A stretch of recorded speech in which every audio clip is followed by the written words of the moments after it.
छोटी लड़की यह देखकर हैरान रह गई कि नीलामी की वस्तु वास्तव में एक शापित मूर्ति थी। उसने तुरंत अपने पिता से कहा कि यह मूर्ति जिसके पास भी होगी उसे दुर्भाग्य लाएगी, लेकिन उसके पिता पहले ही अग्रिम भुगतान कर चुके थे और पीछे नहीं हट सकते थे। इसलिए लड़की ने फैसला किया कि वह यह मूर्ति अपने पिता के सौतेले भाई को दोबारा बेच देगी। उसने जानबूझकर उसे उकसाया और बोली लगाते समय बहुत छोटे छोटे अंतर से बोली बढ़ाने लगी। उसने उसका मजाक उड़ाया और कहा कि वह बहुत गरीब होगा। फिर लड़की ने जानबूझकर कीमत को $1 मिलियन तक पहुंचा दिया। आदमी ने हार मानने से इनकार कर दिया और सीधे चिल्लाया $2 मिलियन।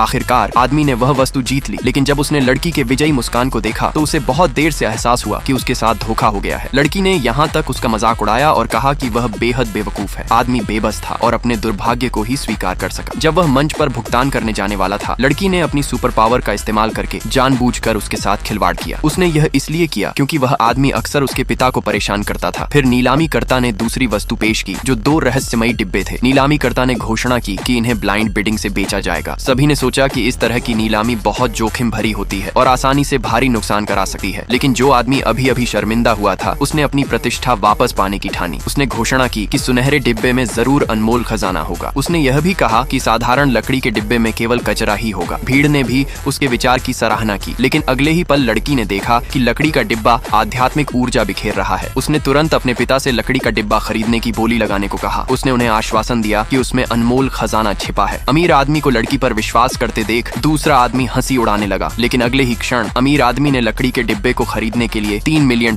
की बोली लगा दी। सभी उसकी इस हरकत से हैरान रह गए। उन्हें लगा कि वह अमीर आदमी पागल हो गया है जो लकड़ी पर इतना पैसा खर्च कर रहा है, लेकिन अमीर आदमी ने कहा कि जब तक उसकी बेटी खुश है उसे कोई फर्क नहीं पड़ेगा, चाहे इसकी कीमत $10 मिलियन ही क्यों ना हो। फिर बाकी बोली लगाने वाले लोग सुनहरे डिब्बे के लिए प्रतिस्पर्धा करने लगे, लेकिन लड़की ने तुरंत अपने पिता को याद दिलाया कि उसमें शामिल न हो। उसने कहा कि सुनहरा डिब्बा केवल कचरे से भरा है। अंत में आदमी ने सुनहरा डिब्बा $5 मिलियन में खरीदा। अपनी इज्जत बचाने के लिए उसने मांग की कि दोनों डिब्बे उसी वक्त खोले जाएं, लेकिन लड़की आत्मविश्वासी थी क्योंकि यह सब उसकी योजना का हिस्सा था। जब आदमी ने सुनहरा डिब्बा खोला तो उसमें बेकार का कचरा भरा हुआ मिला। भीड़ ने राहत की सांस ली कि उन्होंने इसे नहीं खरीदा। फिर लड़की ने लकड़ी का डिब्बा खोला। अंदर की वस्तु देखकर सब स्तब्ध रह गए। उसमें अनमोल गहनों से भरा एक बक्सा था। वहाँ मौजूद एक प्राचीन वस्तुओं के विशेषज्ञ ने पाया कि लकड़ी के डिब्बे में एक कांच का कटोरा भी था। यह पता चला कि यह 500 साल पहले के मध्य युग का एक कलाकृत था। इसकी अनुमानित कीमत कम से कम $10 मिलियन थी। जिस आदमी ने सब कुछ खो दिया था, अंततः उसने अपने मूर्खतापूर्ण निर्णयों पर पछतावा किया।